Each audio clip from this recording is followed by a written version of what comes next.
Hey guys, welcome to resource point. Myself Rishika. और आज अभी हम लोग स्टडी करने वाले एंशियंट हिस्ट्री जो कि हमारे यहाँ पे चल रही है। तो ये तमिलनाडु की बुक से मैं यहाँ पे आपको स्टडी करवा रही हूँ। आज हम लोग फिर से देखने वाले हैं साउथ किंगडम। लास्ट लेसन में हम लोग साउथ किंगडम देखे थे, लेकिन वो फर्स्ट पार्ट थी जिसमें कि हम लोग पल्लव डायनेस्टी के बारे में पूरी स्टडी किए थे। आज हम लोग सेकंड पार्ट देखने वाले हैं साउथ किंगडम के बारे में, और पल्लव डायनेस्टी के बाद हम लोग यहाँ पे चालुक्य और राष्ट्रकूटास डायनेस्टी भी देखने वाले हैं। ओके, तो यहाँ पे ज़्यादा इंपॉर्टेंट तो ये सारी चैप्टर्स होती नहीं है, लेकिन फिर भी जैसे कि हम लोग यहाँ पे साउथ इंडियन किंगडम के अगर हम लोग पल्लव का पढ़े थे, तो इसमें जो आपका इंपॉर्टेंट था वो करंट अफेयर से जोड़ के इंपॉर्टेंट था। क्यों? क्योंकि ममलापुरम के बारे में हम लोग वहाँ पे स्टडी किए थे। तो दैट्स वाई ये चैप्टर आज की डेट में आपके लिए इंपॉर्टेंट हो जाती है, क्योंकि आगे आने वाले एग्जाम में आपसे इसे पूछा जा सकता है। वैसे ही चालुक्य और राष्ट्रकूटास के बारे में बात करें तो इसमें ज़्यादा इंपॉर्टेंट नहीं होती है, लेकिन आर्ट एंड कल्चर के हिसाब से ये ज़्यादा इंपॉर्टेंट हो जाती है, क्योंकि हम लोग यहाँ पे अजंता, एलोरा, एलिफेंटा ये सारे केव्स के बारे में स्टडी करते हैं, बहुत सारे टेम्पल्स के बारे में स्टडी करते हैं, जो कि साउथ की द्राविडियन स्टाइल की जो टेम्पल्स होती है वो बहुत ज़्यादा इंपॉर्टेंट है एग्जाम पॉइंट ऑफ व्यू से। तो इसलिए ये चैप्टर्स हमारी इंपॉर्टेंट हो जाती है। फर्दर चलिए स्टार्ट करते हैं, और स्टार्ट करने से पहले थोड़ा सा देख लेते हैं कि हम लोग इससे पहले जो साउथ इंडियन किंगडम में पढ़ाई किए थे इसमें क्या क्या देखे थे। सबसे पहले तो हम लोग यहाँ पे पल्लव डायनेस्टी देखे थे। तो पल्लव डायनेस्टी जो है हमारे संगम एज के बाद आई। यहाँ पे सबसे पहले यहाँ पे तीन जो है वो यहाँ पे मेन आपको किंगडम देखने को मिला होगा। सबसे पहले था महेंद्र वर्मन फर्स्ट, उसके बाद सेकंड है नरसिम्हा वर्मन फर्स्ट, और थर्ड है यहाँ पे नरसिम्हा वर्मन सेकंड। तो ये तीन यहाँ पे बेसिकली आपका जो है एक पूरी तरीके से एक बहुत ही अच्छा यहाँ पे किंगडम था, जिसमें कि यहाँ पे डिफरेंट डिफरेंट चीज़ हम लोग देखें। साथ ही आप लोग को ये बताना है कि इस हम लोग लास्ट लेसन में पढ़े थे बैटल ऑफ मानीमंगलम। ओके, तो बैटल ऑफ मानीमंगलम ये किन दो के बीच में यहाँ पे आपका यहाँ पे बैटल था, साथ ही इसमें हार किसकी हुई थी ये आपको बताना है। ठीक है, साथ ही आपको बताना है कि ममलापुरम के फाउंडर कौन थे। मैं आज क्वेश्चन फ्रेम नहीं कर पाई, दैट्स वाई मैं यहीं पे पूछ रही हूँ, तो आप लोग यहाँ पे ज़रूर बताइएगा अगर लास्ट लेसन देखे हो तो फर्स्ट क्वेश्चन आप लोग समझ गए कि बैटल ऑफ मानीमंगलम किन दो लोगों के बीच में हुआ था और इसमें हार किसकी हुई थी। सेकंड है कि यहाँ पे फाउंडर ऑफ ममलापुरम के फाउंडर कौन है, इनका नाम आप लोग को बताना है। ठीक है, तो चलिए स्टार्ट करते हैं हम लोग अपने आज के लेसन। तो स्टार्ट करते हैं हम लोग साउथ इंडियन किंगडम सेकंड, जो कि है चालुक्यस एंड राष्ट्रकूटास। तो इसमें पहले देख लेते हैं कि हम लोग यहाँ पे स्टडी क्या क्या करनी है। सबसे पहले हम लोग अचीवमेंट देखेंगे चालुक्य की, जो कि यहाँ पे पुलकेशिन द्वितीय यहाँ पे रूलर थे।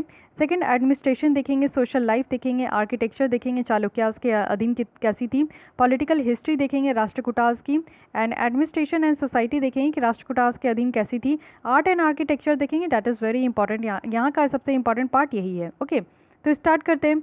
पहले हम लोग देखिए पल्लव डायनेस्टी। पल्लव डायनेस्टी के बाद आप लोग को यहाँ पे पता चलेगा कि यहाँ पे वेस्टर्न चालुक्यास और जो राष्ट्रकूटास थे ये डेक्कन में थे, और वेस्टर्न में चालुक्यास थे। ये काफ़ी इंपॉर्टेंट यहाँ पे पॉलिटिकल फोर्सेस को यहाँ पे फॉर्म किए थे। ये दोनों किंगडम आप देखोगे तो इनकी साउथ में इनकी खुद की राइवल थी, जिसका नाम था यहाँ पे पल्लव, और बाद में इसका नाम बदल के रख दिया गया था चोलास। तो ये पीरियड काफ़ी ज़्यादा इंपॉर्टेंट है हमारे इंडिया के हिस्ट्री में, वो भी कल्चर कॉन्ट्रीब्यूशंस के लिए। तो दोनों के बारे में थोड़ा बहुत देख लेते हैं। चालुक्य की बात करें तो वेस्टर्न चालुक्य है, जो कि पूरी तरीके से एक्सटेंसिव एरिया जो डेक्कन वाला पार्ट है ना, उसको 2 सेंचुरी तक इन्होंने अपनी राज चलाई थी, जिसमें कि राष्ट्रकूटास जो थे वो काफ़ी ज़्यादा पावरफुल थे। जो फैमिली थी वेस्टर्न चालुक्य की, वो आप लोगों को देखने को मिलेगा कि जैसे ईस्टर्न चालुक्य के थे वेंगी में और चालुक्यस ऑफ कल्याणी, तो वैसे ही थे ये लोग भी। पुलाकेशिन फर्स्ट की बात करूँ तो ये चालुक्य डायनेस्टी के फाउंडर थे। इन्होंने एक स्मॉल किंगडम को इस्टेब्लिश किया था, और इसकी जो कैपिटल थी वो यहाँ पे वटापी या फिर बदामी थे। ठीक है, तो इतनी इन्फॉर्मेशन है चालुक्य के बारे में। अब आते हैं पुलकेशिन द्वितीय के बारे में देखते हैं। इनकी जो कार्यकाल है इसको इतना ध्यान में रखने की जरूरत नहीं है, फिर भी देख लीजिए 608 से 642 एडी तक थी। मोस्ट इंपॉर्टेंट रूलर थे इस डायनेस्टी के, इट मीन्स के चालुक्य डायनेस्टी के सबसे इंपॉर्टेंट रूलर थे पुलकेशिन द्वितीय। ओके, इसके बाद इनके बारे में अगर देखें तो एहोल इंस्क्रिप्शंस, जो कि पहले भी हम लोग इसके बारे में डिस्क्राइब किए थे, जिनमें कि इनके बारे में पूरी तरीके से पता चलता है, यानी कि इनके जो शासनकाल थे, किस तरीके से इन्होंने शासन किया, क्या क्या इनका काम था, वो सारी चीज़ें यहाँ पे एहोल इंस्क्रिप्शन से पता चलता है। साथ ही इसी में आपको देखने को मिलेगा कि पुलकेशिन द्वितीय की जो यहाँ पे अचीवमेंट थी, सबसे बड़ी अचीवमेंट इनकी यही मानी जाती है कि इन्होंने हर्षवर्धन जैसे महान किंगडम को और महान राजा को यहाँ पे हराया था। वो भी कहाँ पे, तो रिवर नर्मदा की बगल में जो है ये लड़ाई हुई थी, जिसमें कि हराया गया था। तो रिवर भी आप लोग को ध्यान रखना है, कई बार पूछ लिया जाता है। साथ ही साथ उसके बाद आप लोग देखोगे कि पुलकेशिन द्वितीय जो है काफ़ी ज़्यादा विक्टोरियस निकल कर आए, यानी कि इनको बहुत ही ज़्यादा अच्छा माना जाने लगा, ये काफ़ी ज़्यादा जीत भी हासिल किए थे। लेकिन एक ह्यूमिलिटिंग भी इन्होंने सफ़र की, यानी कि इनको एक शर्मिंदगी वाली चीज़ों से भी जाना पड़ा, क्योंकि इनको हराया गया था नरसिम्हा वर्मन फर्स्ट के द्वारा। द्वारा, वो भी कांची में, ठीक है। इसके बाद क्या हुआ कि चालुक्य की जो कैपिटल थी वातापी, वो भी कैप्चर किया गया था नरसिम्हा वर्मन फर्स्ट के द्वारा, और पल्लव्स के द्वारा फिर इसको जो है डिस्ट्रॉय कर दिया गया था। जो मोस्ट इंपॉर्टेंट इवेंट इनके शासनकाल में हुआ था वो ये था कि यहाँ पे ह्यूंग सांग जो है इनके किंगडम के टाइम पे आए थे, इनके किंगडम में आए थे, ठीक है। तो ये भी ध्यान रखना है क्योंकि ये दोनों जो चाइनीज़ ट्रैवलर है ह्यूंग सांग और फान यांग, तो ये दोनों बहुत ज़्यादा इंपॉर्टेंट है, तो इनके बारे में आपको एक एक बात पता होना चाहिए। फिर उसके बाद कौन आए, पुलकेशिन द्वितीय के बाद आए थे विक्रमादित्य। इनका क्या काम था, ये पूरी तरीके से चालुक्य किंगडम जो कि थोड़ी सी तहस नहस हो गई थी उसको वो कंसोलिडेट किए। उसके बाद आप देखोगे कि इन्होंने एवेंचुअली यानी कि इनके फादर का जो डिफीट हुआ था इस तरीके से लड़ाई में, जिसमें कि ये बहुत ही ज़्यादा शर्मिंदगी फील कर रहे थे, नरसिम्हा वर्मन के द्वारा इनको हराया गया था, तो इनके अपने फादर के डिफीट का जो है ये बदला लिए। उसके बाद यहाँ पे डेथ भी हुआ, वो भी पल्लव्स के हाथ से।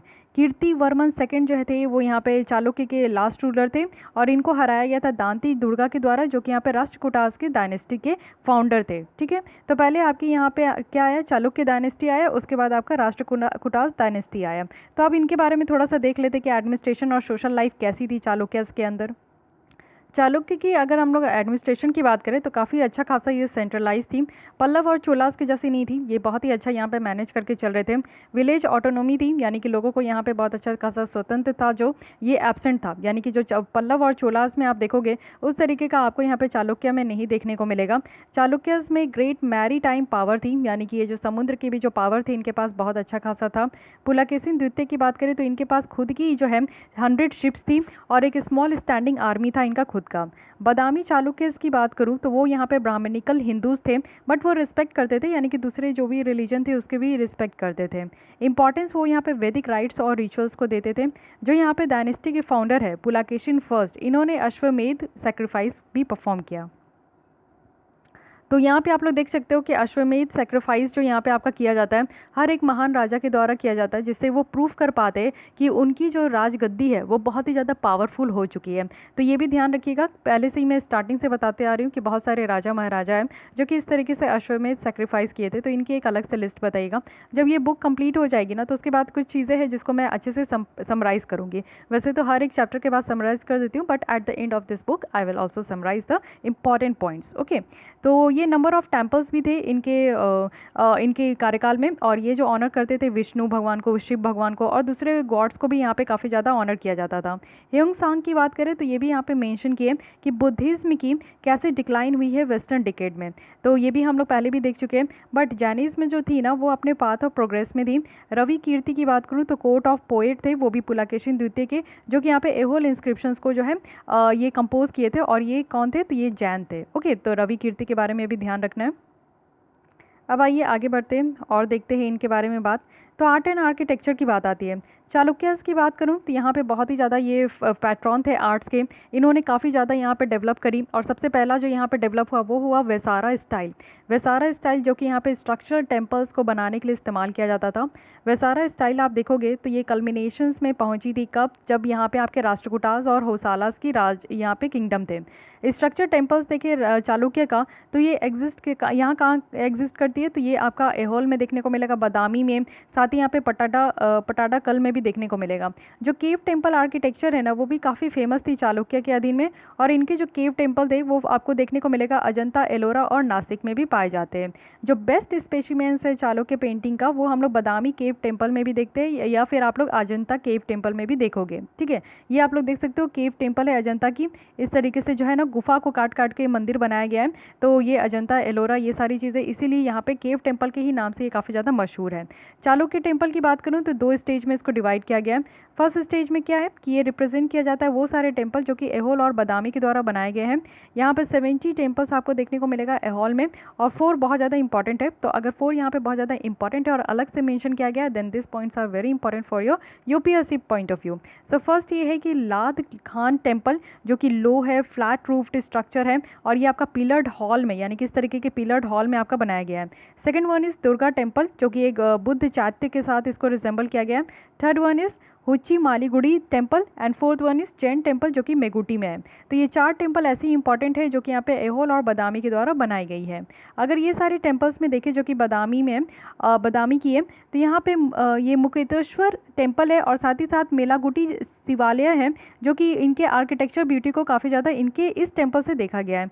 एक ग्रुप ऑफ आपको यहाँ पे 4 रॉक कट टेम्पल्स भी देखने को मिलेगा बदामी में, जो कि हाई यहाँ पे वर्कमैनशिप के द्वारा यहाँ पे मार्क किया जाता है। जो वॉल है, पिलर्ड हॉल है, ये सारी चीज़ें काफ़ी ज़्यादा ब्यूटीफुल है और इसमें भगवान की इमेजेस है, ह्यूमन बींग की इमेजेस है।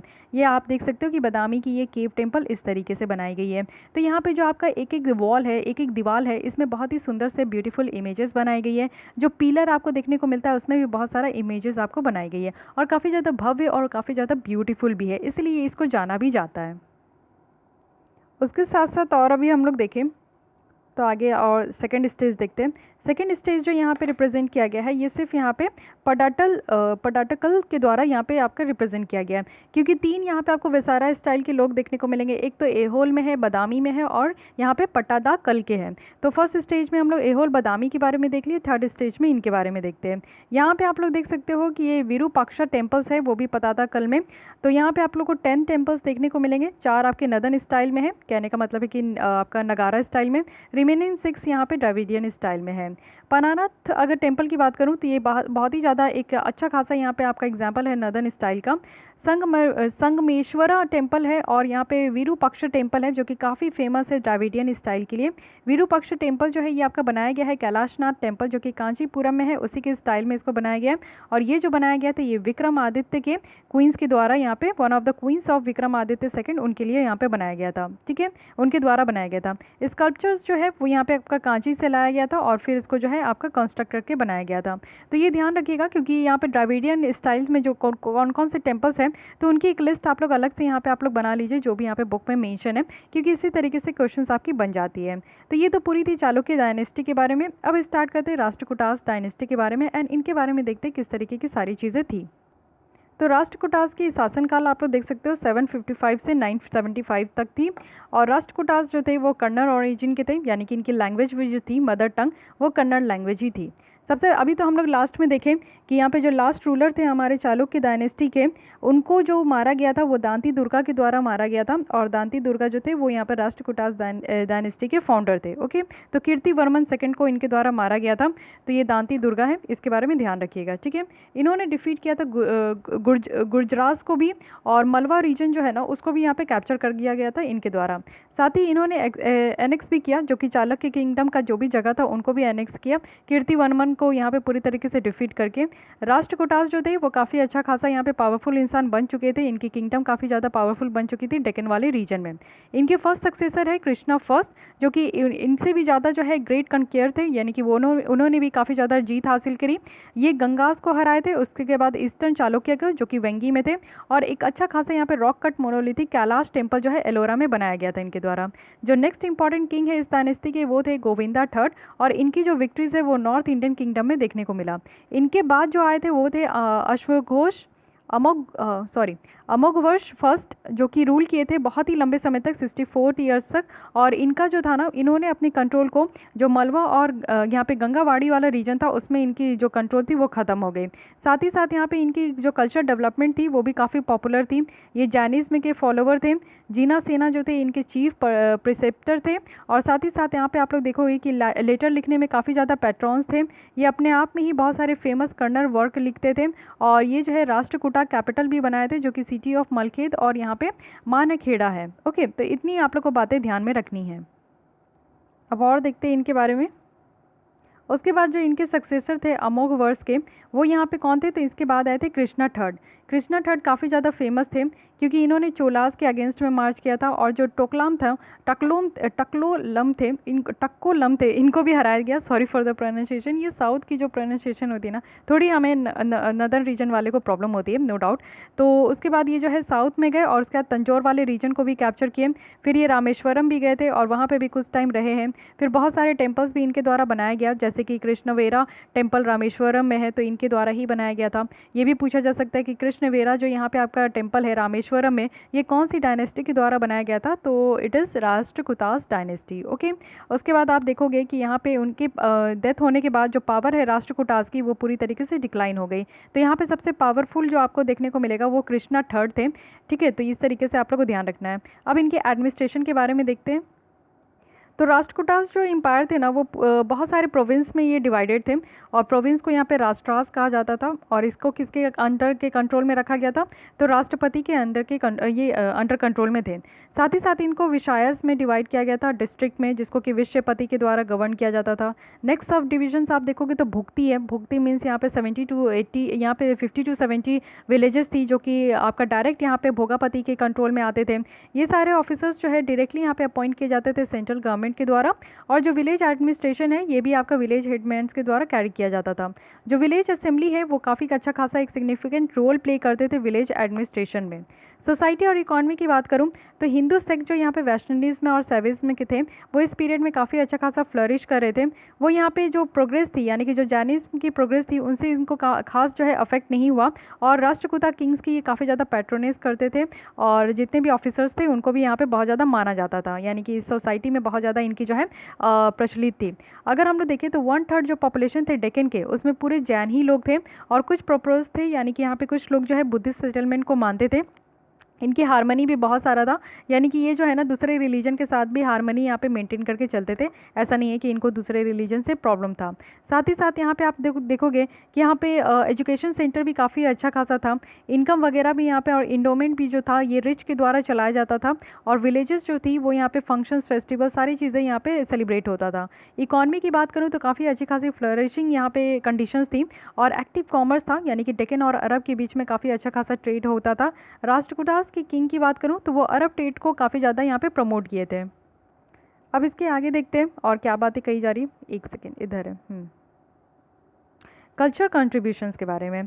तो राष्ट्रकूटास की अगर हम लोग देखें तो ये संस्कृत लिटरेचर को बहुत ज़्यादा मानते थे। काफ़ी ज़्यादा इनके स्कॉलर भी थे इनके कोर्ट में, क्योंकि ये कल्चर में बहुत ज़्यादा बिलीव करते थे। बहुत सारी बुक्स भी यहाँ पे लिखी गई है। एक जो इंपॉर्टेंट है वो ये है कि सकतायाना जो कि यहाँ पे ग्रामर वर्क लिखा गया है, इसको कहते हैं अमोघ वृत्ति। ओके, तो ये ध्यान रखिएगा। साथ ही कन्नड़ लिटरेचर भी जो है ना यहाँ पे इसकी स्टार्टिंग हो गई थी राष्ट्रकूटास के पीरियड में। तो यहाँ पे जो फर्स्ट पोएटिक वर्क थी वो आपका कन्नड़ लैंग्वेज में ही किया गया था। पंपा जो थे वो ग्रेटेस्ट यहाँ पे कन्नड़ पोइट थे।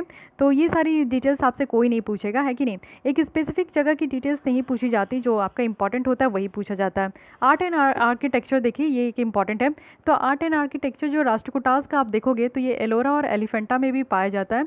एलोरा में आपको देखने को मिलेगा कि कैलाश टेम्पल्स जो है बहुत इंपॉर्टेंट है यहाँ की, और ये जो बनाया गया था ये कृष्ण 1 की जो शासनकाल थी उसमें बनाया गया था। इसमें मैसिव ब्लॉक आपको देखने को मिलेंगे। 200 फीट लंबी है, 100 फीट यहाँ पे आपकी ब्रेडथ और हाइट है इसकी। तो ये जो कैलाश टेम्पल है बहुत ही बड़ी है, इस तरीके से आप लोग देख सकते हो। ये जो टेम्पल है इसमें 4 पार्ट है। एक तो मेन श्रीन है, एंट्रेंस गेटवे है, यानी कि एक बाहर से आपका मेन जो है आपका बनाया गया श्रीन बनाया गया, एंट्रेंस गेटवे है जिससे आप अंदर की ओर जा सकते हो। और उसके बाद आपका इमीडिएट श्रीन है, फॉर नांदी और मंडप है, यानी कि फिर एक छोटा सा द्वार है, उससे अंदर जाओगे तब आपको हॉल देखने को मिलेगा, एक मंडप है। टेम्पल में आप देखोगे कि यहाँ पे 25 फीट हाई यहाँ पे आपका लॉफ्टी प्लिंट भी है, यानी कि इस तरीके का आप लोग देखते हो। पिलर के अलावा जो है लंबी लंबी यहाँ पे आपका पिलर टाइप ही देखने को मिलेगा। सेंट्रल फेस अगर हम लोग प्लिंथ का देखें तो ये आपका जो है ना कुछ फिगर्स यहाँ पे बनी हुई है, जैसे एलिफेंट वगैरह की फिगर्स है, लाइन वगैरह की फिगर्स है। तो ये इंप्रेशन देती है इंटायर स्ट्रक्चर जो कि इस तरीके से आपका वहाँ पे आपका मीन्स देखने को बनेगा। ठीक है, जो भी आप देखोगे तो यहाँ पे बहुत सारे एनिमल्स वगैरह का भी आपको स्ट्रक्चर्स देखने को मिलेगा। ये 3 टियर्ड यहाँ पे शिखारा है या फिर टावर भी आप लोग कह सकते हो, और ये सेम है जैसे कि ममलापुरम राथास में भी देखने को मिलता है। जो इंटीरियर है टेम्पल का, यहाँ पे बहुत ही बड़े बड़े हॉल है, पिलर्ड हॉल है, 16 स्क्वायर पिलर है, इतने बड़े बड़े हॉल है आपके। साथ ही कैलाश टेम्पल आप देखोगे तो आर्किटेक्चर मार्बल है, ब्यूटीफुल स्कल्पचर्स है यहाँ पे। तो जो गॉडेस दुर्गा की स्कल्पचर्स है ये भी यहाँ पे देखने को मिलता है। अनदर स्कल्पचर्स आप रावण की देख सकते हो, और यहाँ पे सीन है रामायण की सीन है, जनरल कैरेक्टरिस्टिक भी है कैलाश टेम्पल्स की। तो ये सारी चीज़ें आपको यहाँ पे देखने को मिलेगा। एलिफेंटा की अलग से बात करूँ तो एलिफेंटा जो है ना ये एक आइलैंड है जो कि बॉम्बे के बगल में आपको देखने को मिलेगा। ओरिजिनली इसका नाम जो है ना ये श्रीपुरी है, लेकिन जब पोर्तुगीज़ यहाँ पे आए थे तो लार्ज फिगर ऑफ एलिफेंट को देखकर ही इसका नाम जो है एलिफेंटा रख दिया गया था। स्कल्पचर्स आर्ट अगर हम लोग राष्ट्रकूटास का देखें तो ये काफ़ी ज़्यादा जेनिथ में पहुंच गई थी, यानी हाईएस्ट पिक में ये पहुंच चुकी थी अपने टाइम में। और ये क्लोज सिमिलैरिटी थी, जैसे कि हम लोग एलोरा में स्कल्पचर्स देखते हैं वैसे ही हम लोग एलिफेंटा में भी देखते हैं। ये सेम क्राफ्ट्समैन के द्वारा इसको कार्व्ड आउट करके बनाया गया है, यानी कि यहाँ पे पत्थरों और सारी चीज़ों को कट कट करके बनाया गया है, तो काफ़ी ज़्यादा इंपॉर्टेंट है यहाँ पे। साथ ही आप लोग देख सकते हो कि यहाँ पे इमेजेस है शिवा की भी बहुत सारे फॉर्म्स में, जैसे नटराज में है, गंधारा में है, और यहाँ पे आप लोग देख सकते हो सोमास्कंदा में है। तो ये सारी यहाँ पे आपकी फॉर्म है। मोस्ट इम्पोजिंग फिगर अगर हम लोग टेम्पल की देखें तो ये त्रिमूर्ति है। त्रिमूर्ति भी आप लोग जानते हो कि बहुत फेमस है, आज के भी डेट में फेमस है। ये 6 मीटर हाई है, और यहाँ पे जो है ना 3 आस्पेक्ट है, यानी कि शिव की 3 आस्पेक्ट को यहाँ पे रिप्रेजेंट किया जाता है, क्रिएटर, प्रिजर्वर और डिस्ट्रॉय। ये तीनों जो रूप है ना शिव भगवान की, वो चीज़ें यहाँ पे दिखाई जाती है, तो ये भी आप लोग को ध्यान रखना है। तो इस तरीके से गाइज हमारी ये लेसन कंप्लीट हो गई। हम लोग क्या क्या पढ़े, तो पॉलिटिकल हिस्ट्री पढ़े हैं, Chalukyas of Badami, art and architecture पढ़े हैं, अचीवमेंट देखे हैं राष्ट्रकूटास रूलर की, कल्चर कॉन्ट्रीब्यूशंस देखे हैं, और यहाँ पे लिटरली डेवलपमेंट देख रहे हैं राष्ट्रकूटास रूलर के टाइम में। आइए थोड़ा सा समराइज़ कर लेते हैं, क्योंकि यही एक इंपॉर्टेंट पार्ट मुझे लगता है। पढ़ तो सब लेते हैं, लेकिन आपको समराइज़ कैसे करना है ये आप लोग नहीं समझ पाते हो। तो 2 डायनेस्टी हम लोग यहाँ पे पहले देखें। एक तो हम लोग देख रहे हैं चालुक्यस, तो पहले हम लोग इसको कवर करते हैं। चालुक्य डायनेस्टी के बारे में देखते हैं। इनके जो फर्स्ट और फाउंडर रूलर थे ये है पुलाकेशिन फर्स्ट। ओके, याद रखिएगा, don't be confuse with Pulakeshin second, तो इट इज़ पुलाकेशिन फर्स्ट। और इसके बाद आए थे आपके पुलाकेशिन सेकंड। ओके, तो ये आए थे द्वितीय, इसके बाद इनके बेटे ही थे, तो ये सेकंड ही था। एहोल इंस्क्रिप्शंस इनके टाइम में आपको देखने को मिलेगा, और एहोल इंस्क्रिप्शंस में इन्हीं के बारे में लिखा गया है कि हर्षवर्धन को ये हराए थे, डिफीट किए थे, वो भी यहाँ पे नर्मदा रिवर, जहाँ पे वो हराए थे, बैटल हो रही थी, वो नर्मदा रिवर के बगल में थी। ठीक है, इन्हीं के शासनकाल में आपके जो है ह्यूंगसांग जो चाइनीज़ ट्रैवलर थे वो आए थे। पुलाकेशिन द्वितीय के बाद कौन थे, तो विक्रमादित्य थे। विक्रमादित्य के टाइम पे जो है कुछ खास ऐसा नहीं हुआ। इसके बाद जो आई थी वो कीर्तिवर्मन थे, कीर्तिवर्मन सेकंड थे, जो कि लास्ट रूलर थे वो यहाँ पे चालुक्य डायनेस्टी के। तो कीर्तिवर्मन सेकंड की बात करूँ तो इनको जो हराया गया था, डिफीट किया गया था, वो दांती दुर्गा के द्वारा किया गया था, जो कि राष्ट्रकूटास डायनेस्टी के फाउंडर थे। ओके, पुलाकेशिन फर्स्ट की बात करूँ तो इन्होंने यहाँ पे अश्वमेध सेक्रीफाइस भी यहाँ पे किया था, तो इसके बारे में भी ध्यान रखिएगा। और यहाँ पे अगर इनकी कैपिटल की बात करूँ तो कैपिटल को बादामी और वतापी यहाँ पे बनाया गया था। आर्ट एंड आर्किटेक्चर की बात करूँ तो यहाँ पे आपका जो है वेसारा स्टाइल यहीं से निकल कर आया था।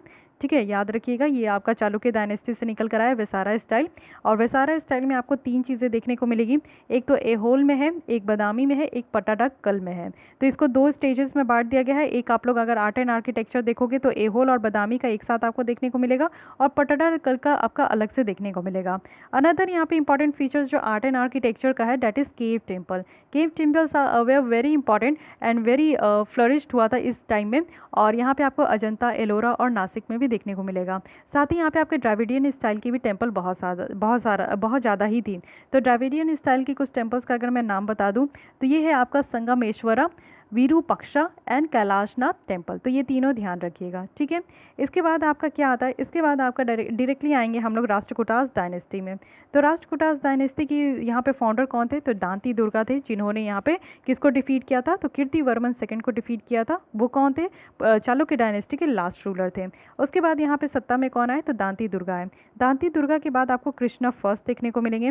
कृष्णा फर्स्ट के बाद गोविंदा थर्ड आए थे, और गोविंदा थर्ड के बाद अमोघवर्षा फर्स्ट थे, और इसके बाद कौन थे, तो कृष्णा थर्ड थे। ठीक है, तो इस तरीके से इनका जो है शासनकाल चला, काफ़ी अच्छे से चला। राष्ट्रकूटास के टाइम में आप लोग को जो ट्रेड देखने को मिलेगा वो बहुत ही ज़्यादा फ्लरिश हुआ था, क्योंकि लोग जो थे ना यहाँ पे ट्रेड जो करते थे वो अरब कंट्रीज़ के साथ भी करते थे, तो इनकी ट्रेड, कॉमर्स, ये सारी चीज़ें बहुत ज़्यादा फ्लरिश हुई थी। और रहा बात आर्ट एंड आर्किटेक्चर का, तो अभी आप लोग देख लिए, इसमें सारी चीज़ें आपको रट्टा मारने की ज़रूरत बिल्कुल भी नहीं है, बस 1-2 बार आप लोग पढ़ लो, आप लोग को सारी चीज़ें समझ में आ जाएगी। ठीक है, एलोरा, अजंता, ये जो आपको यहाँ पे एलिफेंटा के बारे में पता चला है, ये आपकी डिटेल है यहाँ पे जो एलिफेंटा के लिए काफ़ी ज़्यादा इंपॉर्टेंट है।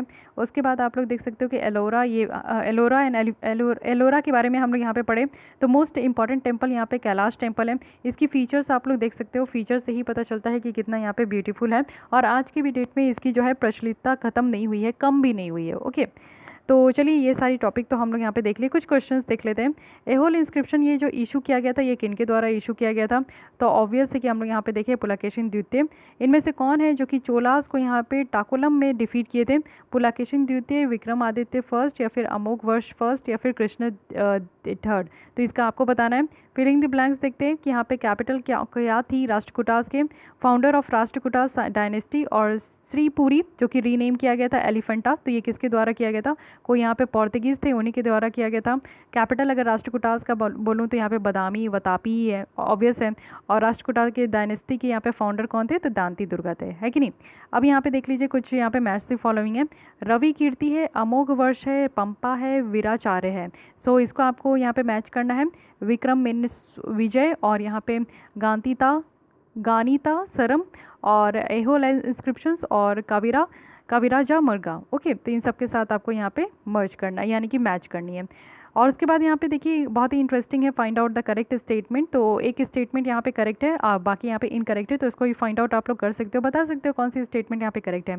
Ellora is an island near Bombay, Kailash temple is at Ellora, temple at Ellora were built during the Chalukya ruler, और Kailash temple at Ellora was built by Pulakeshin द्वितीय। तो आई थिंक कि आप लोग को ये चारों में से पकड़ ही लिए होंगे कि इसमें से कौन सी करेक्ट है कौन सी इनकरेक्ट है। ओके, तो आप लोग कमेंट बॉक्स में आंसर दे सकते हो, आप लोग खुद से भी प्रैक्टिस कीजिए, तो इससे क्या होता है ना कि आप लोग की जो अंडरस्टैंडिंग लेवल है वो और ज़्यादा इंक्रीज़ होती है। तो गाइज़ आज के लिए बस इतनी ही। अगर आपको ये लेसन अच्छी लगी, हेल्पफुल लगी है, तो बस do like, subscribe and follow my channel. और अगर आप लोगों को कोई भी तरीके की प्रॉब्लम, डाउट एंड क्यूरीज है, तो आप लोग जो है कमेंट कर सकते हो। So thank you.